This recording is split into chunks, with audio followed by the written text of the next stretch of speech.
Kunis kaartaa keessaa Shaashmannee ganda duwwaa afuriiti. Naannoo manneen Adaamaa kanneeni.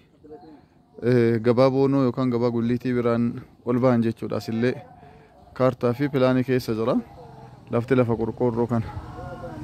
Haatira qorqoorroo kana. Kun akkanatti jirra karaa guddaa kana. Garuu kaartaan fudhatamee hin jiru. Manichi kaartaa keessa jira. Mana luukii 22 ofirraa qaba. Mana luukii 22 kana kan ofirraa qabu kun keessi liishoo ta'ee garafamee dassalamtee xumuramteetti. Balbalatti godhatanii itti galani namni jaartiin hin jiraatanii ijoollee baay'ee warri hin qabne jiraachuu hin danda'a. 300 moo 250 lafti? Kun mana fincaaniitii kasii qotamee jiru. Sadin geettu. Kaara 250 ta'a malee 300 ga'u.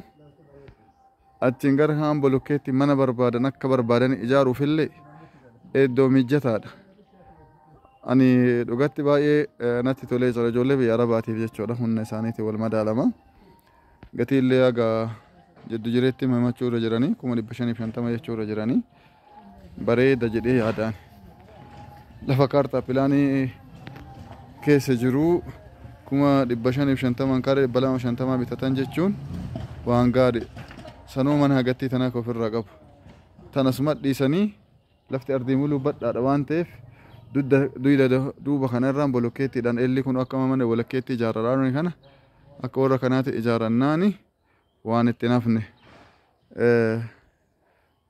Namni karoora akkasii qabdan dafaatii dhaqqabadha. Baay'ee waan gaariidha. Masgida Abubakariititti dhiyaata jechuudha.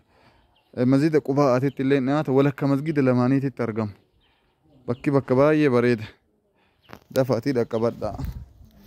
Jireenya amma akka malee hammaatee jiraatanuma irratti alhamdulillah ani waan qaaqa hin qabne waan kaartaa keessa jiru kaartaa suuta isaatii barbaadanii fudhatan ciqiin hin jiru.